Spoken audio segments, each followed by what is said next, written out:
Ngiyathi Nkosi asiphakamele. Ngicela sidlule la isihlabele ivesi nje elilodwa kuphela. Ayibonge Nkosi. Ngiphe Baba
ngiyabonga abantwana benkosi yasephakameni.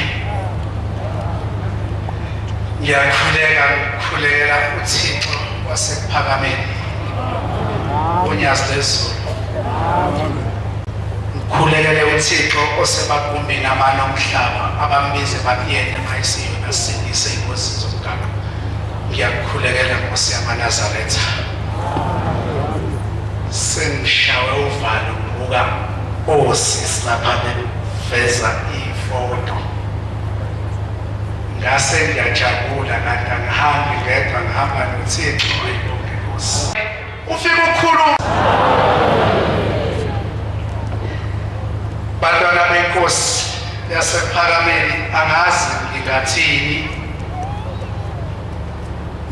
Indaba esihlangene ngayo inkulu. Kodwa-ke mina angithuki. Ngayitshelwa inkosi uThixo lenkosazana. Ngaba nenhlanhla nje eMaNazaretha, ngaba nenhlanhla yokufika phakathi kwala ekhaya, ngaba njengengane yakho. Bonke futhi osheme. Ngiyefana kubo, akekho enginomehluko kuye nonyazi kufike kwaba yiloyo. Nithandiwe nawe esandaneza umncinyana babusi bakaJuda umkhulu. Niziqhenye bantwana benkosi ngokuba basesandanezwa. Ningashawi uvalo ngalokho. Ngelinye ilanga ngiyakhumbula, angikuthindi lokhu ngoba ngikuthikiswa yini, ngikuthikiswa wena uMasuthayi elathempela nayo uMshumayeli. Ngase ngidinga ukuthi usho kanjani. Kodwa kudinganga mina inkosi yamaNazaretha eyayisibuza ithi awu, ngoba sekuhleli mina izolo behleli ubaba uMshumayeli, masekuhleli mina akusasiyo uMshumayeli.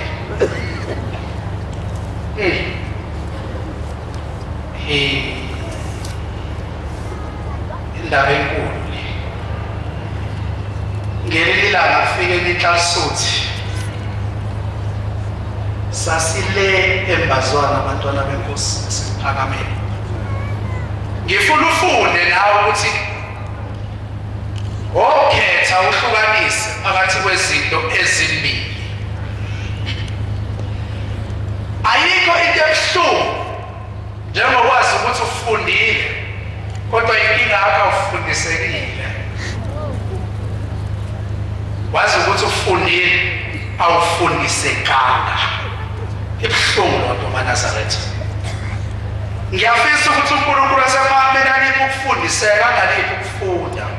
Ngoba ukufunda kwelimi, ukufundiseka okwasekhaya, inhlonipho okukhula nayo ophinde uyiveze noma usuphakathi kwethu bese siyakubona ukuthi lo mntwana kaMama. Kubuhlungu lokho. Ithe iNhlanhlatsuthi ngelinye ilanga ifike enkosini uThixo lenkosazana kuyanikelwa laphaya ithi baba ubaba uhambile emhlabeni kodwa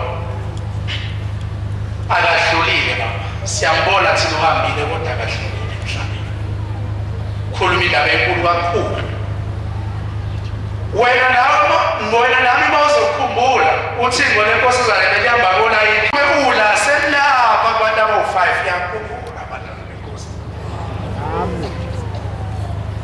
uthi baba ubaba udlulile emhlabeni kodwa siyambona ukuthi akahambanga akadlulanga emhlabeni imshiko siyamaNazaretha engathi ayibizwanga ithi mayinjengalaphi bese iyabuya uyakhumbula yayibambile okukancane lesasitwana sizithi siyikhuphulele lapho sibe sesibuyela kuye sithi uyazi sengimtholile bakwakho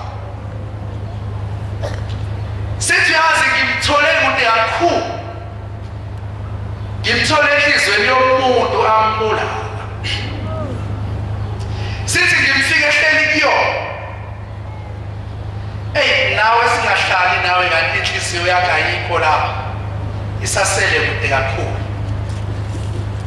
uthi ngimthole kuye enhlizweni yakhe ngoba lo muntu ekhala ngaye uthini pho wena ngaye na uthi baba ngifisa adlule esandleni sakho ngoba shembe bonke mabehlile badlule esandleni sakho uthi qale umcelele inyethelelo la qha thina boshembe sobe sesiyamnika wayesekhipha u20 rand lwambeni ngangikho wayesethi inkosi yamaNazaretha ngicela uthi baba imali ungobocela ake uqale ucele inhliziyo uqala wena ufika lapha phambili ucela imali ucela abafazi ucela imoto kodwa ucela ukukholwa uzokuthola kanjani lokucela ungaphili wena kuqala ake uqale ugeze wena kuqala ube usuyabona ukuthi leya moto lapha ngaphandle ayigezwanga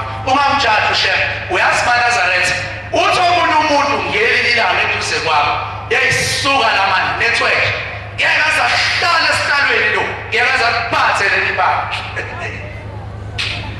ushisimanga uyazi ufike zonke ethi inkosi lapha ePhakameni kodwa namhlanje usazoshema bazohlala esihlalweni ukuthi obani ubuhlungu ukuthatha udoli wakho ufake la ekwabeni ngoba uma sungasadlaleli uzokhala inhliziyo nganza kwethu ngiyacela siyilungise noma kungavumi ngaso sonke isikhathi uma ubona ukuthi sekuphambene sondela usho ukuthi hayi lapha ungathi akuhambanga kahle ayibonge inkosi bantwana benkosi yila ngothando lolu ubaba uMshumayeli akhuluma ngalo kwenzeka indaba enkulu kakhulu ngiyayibona indaba la foto ngisayicabanga namanje futhi Thixo lenkosazana omkhulu kakhulu siyacela ubukhulu bakho baba la eGoli bungene kuwo wonke amaNazaretha athanda nami inkosi inomusa leya inoxolo uyayibona nawe njengoba ngikhuluma uyasibona sasimayi lesiyana ilese ngifuna ungasikeli nawe ube naso ethi ngisayibuza lensizwa ngithi mina kuyo yini le ekubanga ukuthi umkale ukuthi ngeke azaliphathe ibandla kwenziwa yini uthi hayi ngeke mina ngiyambona futhi lo akafundile uyabona umntwana akafundile usho umuntu ongafundisekile uthi ufundile sibese siyathula inkosi yayigciniwe khona lapha kuleya ndawo egcinwe kuyona nomusi nje wasebuhleli wawuthi mawungena esangweni ubona imbali nesihlahla sibunile ngalolo langa ukuthi kwenzekeni wawungabuzi ngibese ngiyathula ngiyayibuka lensizwa into ebuhlungu ngathi mangiyibuka ngayibona iphele ebahlweni ami, ngayibona ishabalala, ngase ngithi mina ngathi liyofika lola suku ungasekho. Ngiyadinga namanje noba usesesibayeni sonyazi, usakhomba, usaphuma, usahlehla futhi ayimbi le nto manje sasiyekile singayenzi. Asithandazeni. Uyabona uma ukhomba umuntu ogcotshwe uThixo, umsola, awusoli yena, usola uThixo qobo lakhe omgcobile. Wena mthandazisi uthi hey uNkulunkulu kaShem, noma uguqe esibukweni umbeke uthi Shem mkhumbule baba. Uzomkhumbula uNkulunkulu ngoba umthanda wena. Mama mthandazisi uhleka ngayo. Ngalesikhathi uhleka inyoni esihlahleni sihleka wena. Ngelinye ilanga uthi omunye ubaba ungabovamisa ukuthatha itshe. Ujijele ngalo umntanami, ujijele omunye umuntu. Ngoba ngalesikhathi uyakushela ucela uthi ucela ukukhiphela ababili esigodini sosisi. Lesikhathi semkhiphe emsondeze embeke eduze.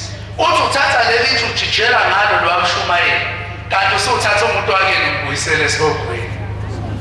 Inhliziyo njalo. Ulingise ubhuti ofikile walala lapha kumina edokotela. Ngivamisile nje ukuba nothando labantu engazi nami lapho uma kodwa ngoba ngahlala nenkosi uThixo umsawa uyasithelela. Uthi inkosana ngiyakubaba uma usesogwini sengibonile. Ngiyocela kubaba ukuthi uNkulunkulu kaShemba ngikhiphele yena esogwini. Ufika nembuzi enkosini uyibophile nentambo, uyanikela ngayo, uyaqeda ukunikela ukuthi ubaba uNkulunkulu kaShembe uzokukhumbula inkosi kusisi. Useyasuka lo nkosana. Useyabuya lo nkosana ngeminye imini usenkosini uthi hayi baba. Lo ngaguqa ngacela kuwe. Namanje uma useseso uthi bheka la ukusiza. Uma wakho unenhliziyo embi. Unenhliziyo embi. Mangase ngikhombe lesasihlahla salama-apula. Ngithi awubambe inhliziyo kama wakho kho. Uyilethela phakini.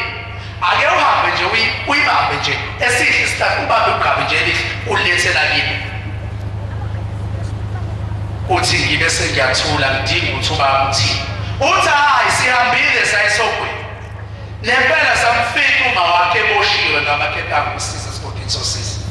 Safika sayiphotha intambo thina boshela. Wabambelela uma wakho. Sithoba sidonsa sinyuka nayo. Wayesekhushiza isinyawo. Wawisa laba babambelela kuyena bathi sesophuma ngegama lakho. Yayisiyakhuma intambo manje sewabuyela phansi ebhodini. Waphinda uShembe wayithatha wayihlanganisa wayibopha wayiphotha ebhodini. Wabambelela lo mama bathi siyosihlala esishilo sithi ngegama lakho sesophuma kulolu sisi. Ithe intambo bayikhuphuka naye waphinda inyawo wazithi yakhula intambo. Thoba sithathu wayiphindisa uShembe ayisafiki isiboshiwe amafindo manje. Basobe ngabe wena loyo.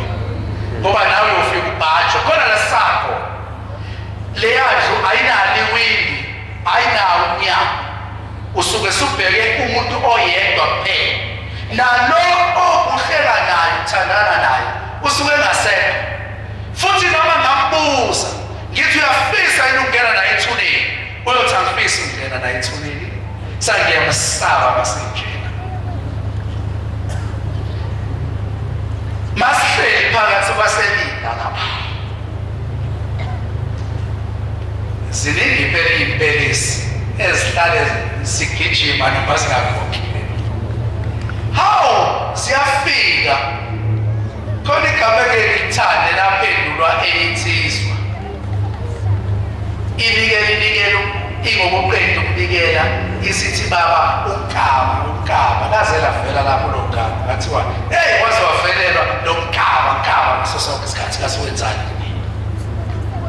sifike baba manjena ukaba usewukuthi lapha awu kunjalo awu siyabonga sivala umlomo lesasilwane uThixo lenkosazana abantu sifanehamba alizange lihambe lukhona namanje mawubona unyazi lezulu ubona uThixo lenkosazana ngoba leyahliziyo inye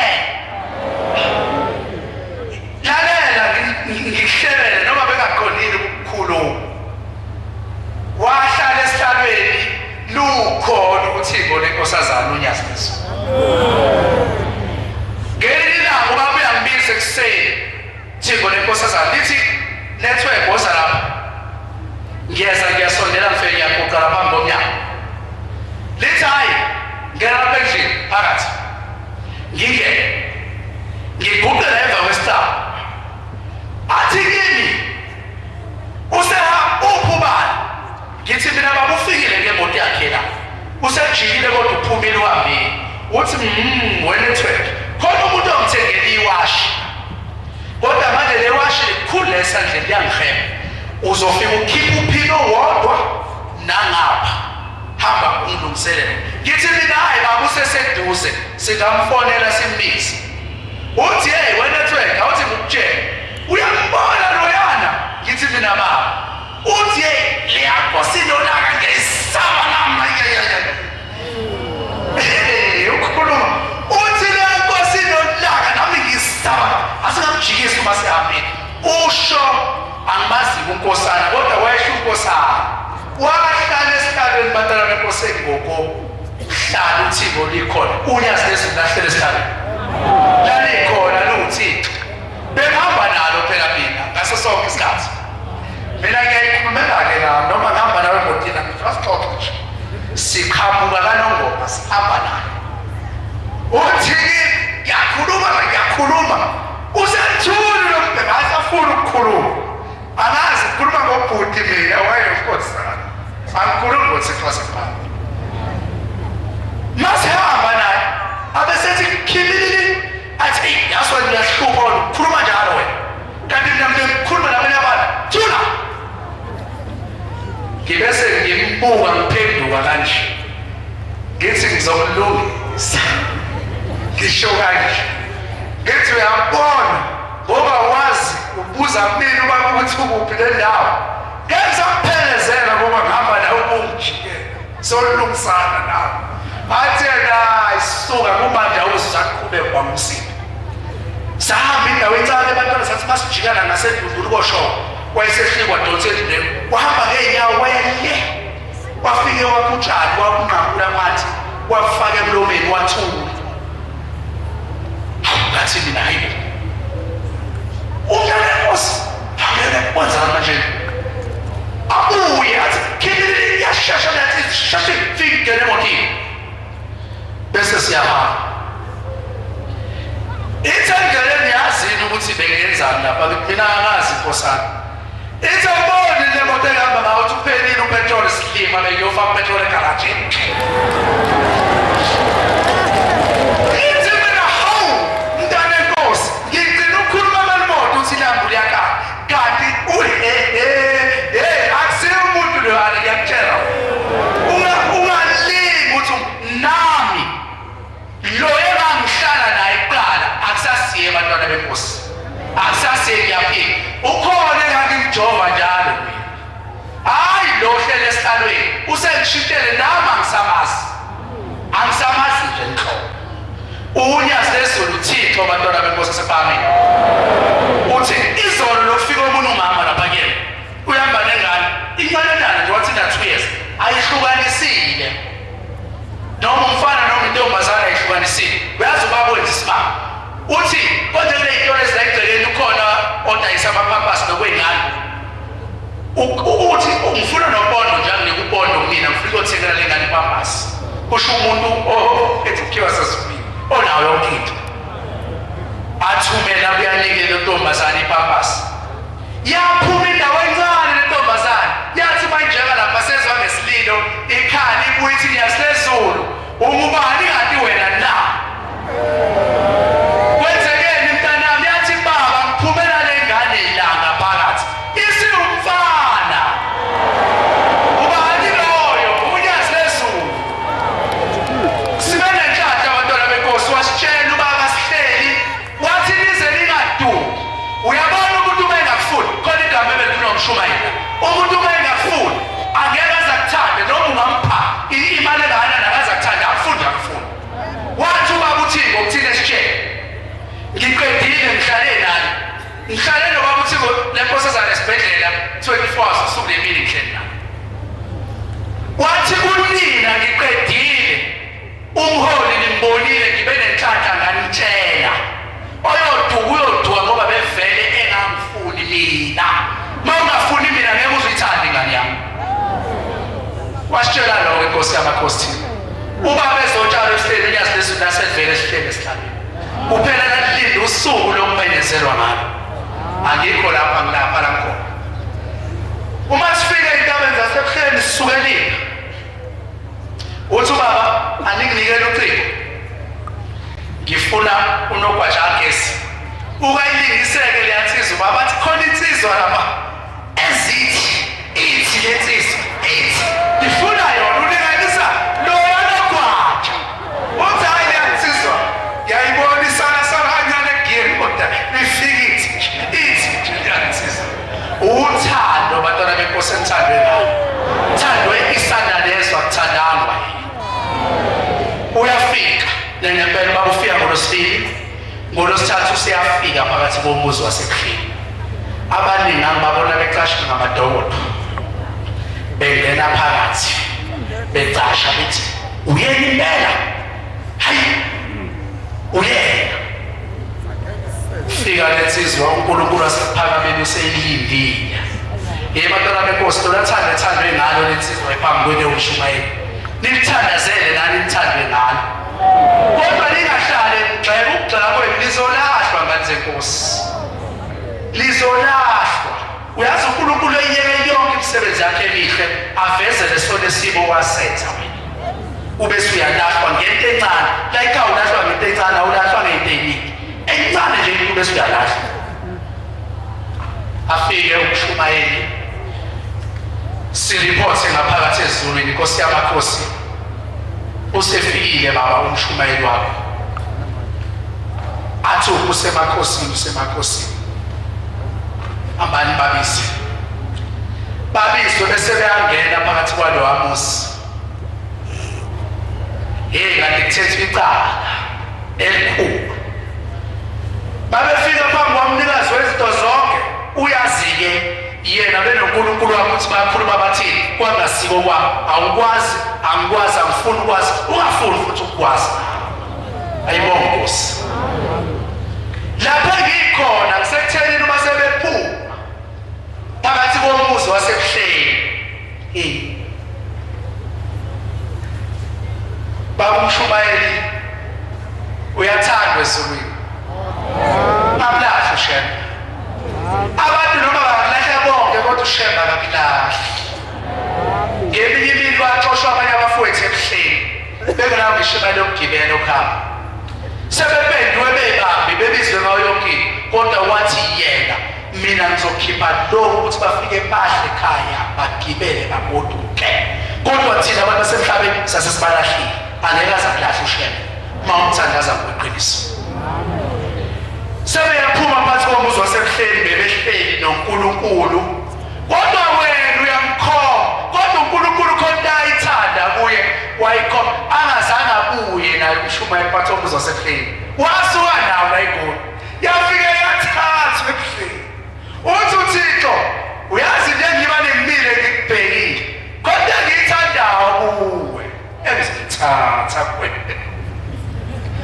Hayi wayesiyayithatha uNkulunkulu uyazi ukuthi babekhuluma nabatali benkosi noThixo baze baqede. Mabephuma behla behamba sikhuluma ngaleya moto nathi nayibona le moto iyafika ibihlala kuThixo lapha ebuhleni ngaphakathi. Yebo yonyazi leya moto usembonekile phela uMshumayeli wakhe yakhe moto. Mabethi la ngezansi khona isikhungo la ebuhleni ethi iHome Affairs laba bebizwa ngoba bamkhulu umqhamu endlela. Hayi ithi leya moto angisadluli mina la sathetha icala angidluli la sengiyama manje la. Hawu bese bethinta ucingo kumina network phuthuma. Hawu bese nami ngidumisa imoto ngiphuthuma khona masifika ngawo imini imoto phela umuntu wasemhlabeni akazi uyabona uma kunemoto ucabanga ngopetrol yabona kanti akusiyo upetrol shebudlala imlingo yakhe sithama sakhuluma simile bantwana benkosi baseqhamuka imoto enhle yazi yamoto inhle ifanele ukuhamba phansi ngoba ithwele umuntu omuhle unyazi lwezulu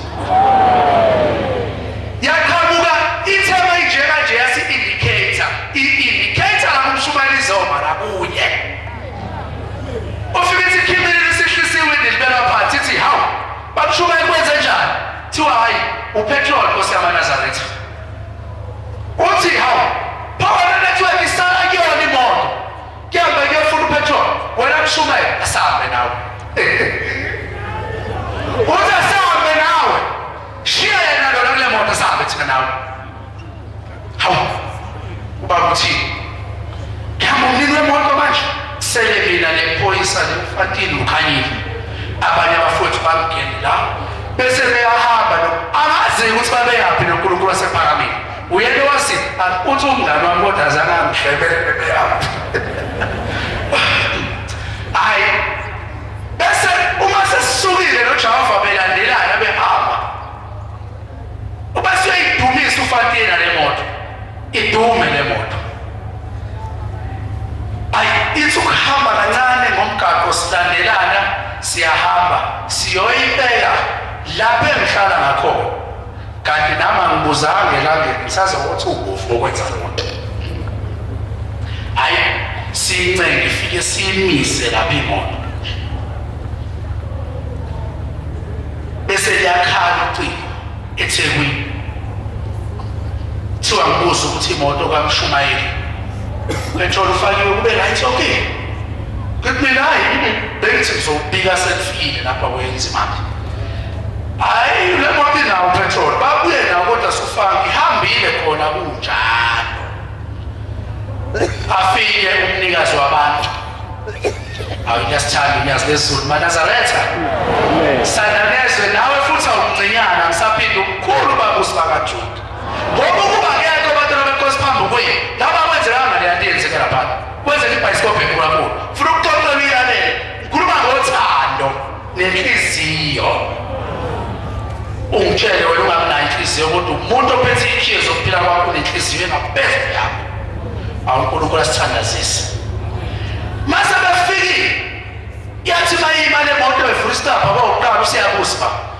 iphi imoto yoMshumayeli ngithi baba ngiyithathile sancenga ngafike ngayibeka lapha enhlala khona uthi ubeze kuwe yini ubani othi ayithathe uyihambise lapho ohlala khona wena ubeze kuwe ukuze kimi nokuze kuwe ngithi phela cha Nkosi yamakhosi ibingavumi ayivele wenganza kwethu alifakwa lapha ngiyantshela uhlehla nokumazi uhlehla idoti indali yemuva hayi ngokuthetha ngehlo photha lelihlo goqe nawe ubotha toyela namanzi ngithi mina hayi baba iyona ndawo sibonise eduze sase siqhubha kancane sibeka athi uDrive ungeke bizangeke manje bizangeke ngithi hamba ulanda imoto kaMshumayeli lapha ibekhona lo asiyakhe le moto hlala ibuyela ngaphansi izohlala ehleli le moto hayi hawu siyabela ngempela ifike ithathu imoto uma sidonsa amashayina ngaphansi imoto ihuhwa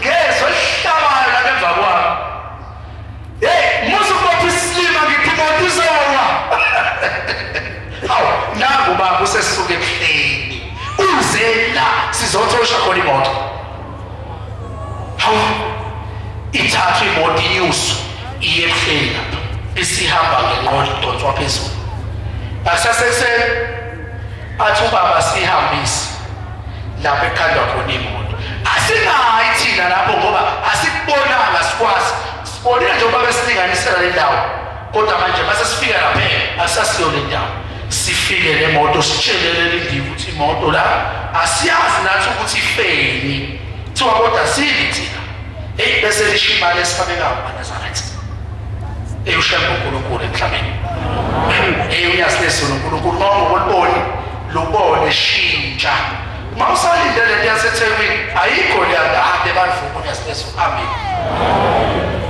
hawu bese ngithi ngidi awume kancane ngiphuthume ebuhleni ngiyobikela inkosi sithunwe yona phela mangifika kubaba ibaba lapha shiwe imali engaka imoto ayibhekiwe nokuthi inani kodwa sebebiza imali engaka athi ubaba imali ncane ngizodlula khona siyeThekwini vele ngisalinde uZanzimande awafika uZanzimande ngithatha imoto uyibeka lapho kufuna iphuma kule ndiye esilona seyahamba umnikazi uyiseThekwini lapha ka-BMW la izokhandwa ushembe ngothando uyeka isikhathi sakhe unika wena utshengisa wena ukuthi iba nothando lolu analo yena ayibona Nkosi sifike eThekwini ifakwe khona imoto bese kukhuluma nalo ubaba India le bese liyehla kuleya mali ewu-36,000 lithi Nkosi ngobe yakho imoto uzoyenza ngo-23,800 baba kube yakho le moto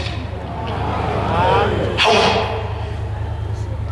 athi ubaba yenza ikhambi imoto khona yenzela khambe emvelo wethu ey'ntathu athi ayiyobheka imoto angazi nawe lwathando uzobayinalo abantwana benkosi ubaba unothando lukhulu uyasithanda uNkulunkulu nathi futhi engathi singafuza hayi imoto bese siyafona bakushumayela imoto ihambisiwe lapha wayihlisa umlungu lo wathi imoto yenkosi lokuhlala emkhandela ubaba imali engaka yakhokhwa imali yemoto abasethi uNkulunkulu le moto bakushumayela sefuna ihambe ngoba iyasebenza lethwe kwaganga le moto ithathe le moto uyihambise kumnini wayo uzofika umnini wayo la ensukwini uzongitshela ukuthi imoto yakhe ifike nini kuwena hawu baba manje ngoba babimnandi nami ngisafuna dra le mfethu bangibone besamakhe uthi ayihambe ayibuyele emuva imoto kamshumayeli ithathe manje uyihambise kumshumayeli imoto yakhe njengoba niyibona ngalize Nkosi naya imile sebe abasayiboni manje ngaphakathi ihleli noNkulunkulu uthando njalo lolo ebemtshengiswa uNyasi lezulu ngokuthanda isanda leswe ngiyayifisa inhlanhla njengale angeke ngize ngiyithole ngiyayifisa nawe ufuna uyifise ukuze uhlale unothando seniyokufakazela-ke bantwana benkosi sifikile nayo nathi ayizange ibe lenkinga ngifike nayo ngizoyibeka kuyo sengiyagibela futhi manje ngisibuyelela emva lapha ngoba siyasebenza kubhizi kakhulu kanti senkosi ngiyabonga baba ukushumayeli uNkulunkulu kaShembe zonke izinto ezikhona phakathi kwethempeli bayiqede baba achithi ukufa phakathi kwabantwana abala ethempelini abaphe